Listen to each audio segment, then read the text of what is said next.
Friends, இப்போ நம்ம என்ன பண்ண போகிறோன்னா கோதுமை குருணை. இது வந்து உடம்புக்கு அவ்வளோ நல்லது ஃப்ரெண்ட்ஸ். சுகர் பேஷண்ட்டுக்கு ரொம்பவும் நல்லது. அதுக்கு இப்போ என்ன பண்ணோன்னா, ஒரு கடாயில் தேவைக்கேற்ற கொஞ்சம் எண்ணெய் ஊற்றிக்கோங்க. எண்ணெய் நல்லா காயட்டும்.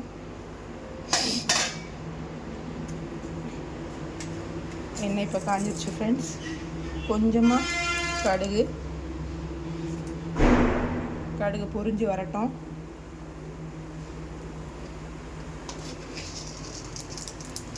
அது கொஞ்சமாக உளுந்தம்பருப்பு, கொஞ்சமாக கடலைப்பருப்பு,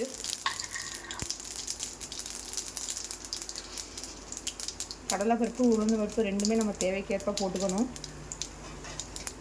இப்போ அது ரெண்டும் ஒரு அளவுக்கு செவந்து வரணும். அது வரைக்கும் இதை ஃப்ரை பண்ணுற மாதிரி பண்ணிக்கோங்க.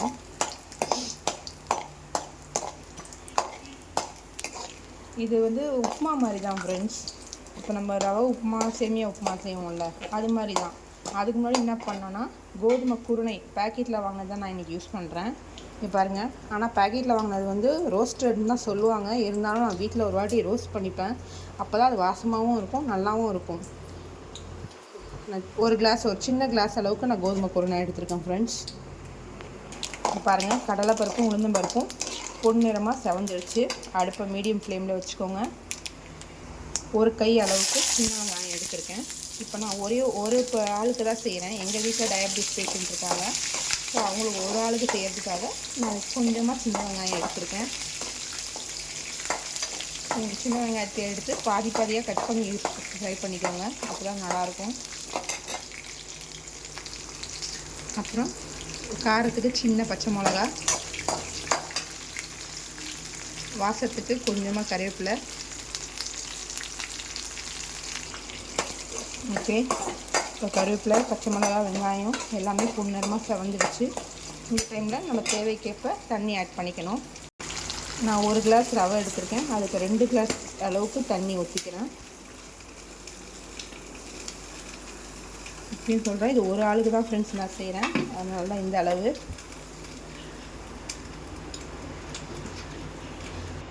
தண்ணி ஊற்றியாச்சு.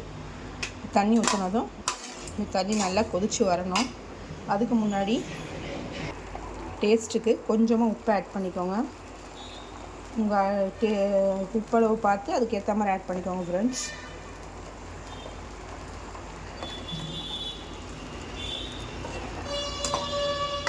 கொஞ்சம் தண்ணி கொதி வரட்டும்.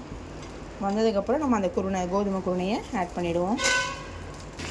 பார்த்திங்களா ஃப்ரெண்ட்ஸ், தண்ணி நல்லா கொதிச்சு வந்துருச்சு. இப்போ இந்த கொதிக்கிற தண்ணியில் அடுப்பை மீடியம் ஃப்ளேமில் வச்சுட்டு நம்ம கோதுமை குருணையை ஆட் பண்ணிக்க போகிறோம்.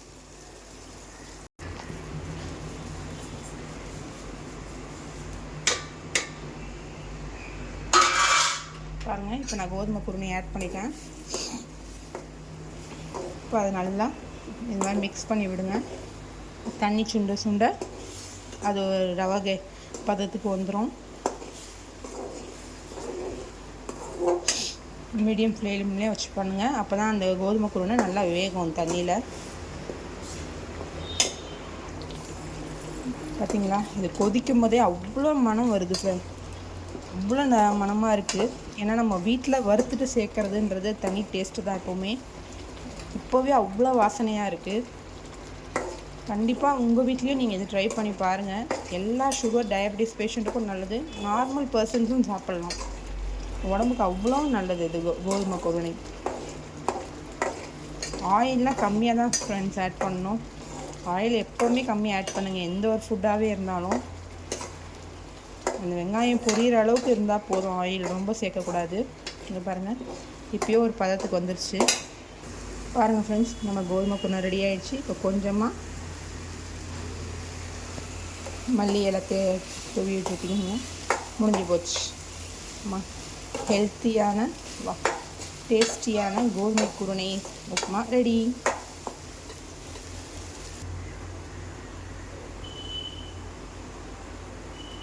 அவ்வளோதான்.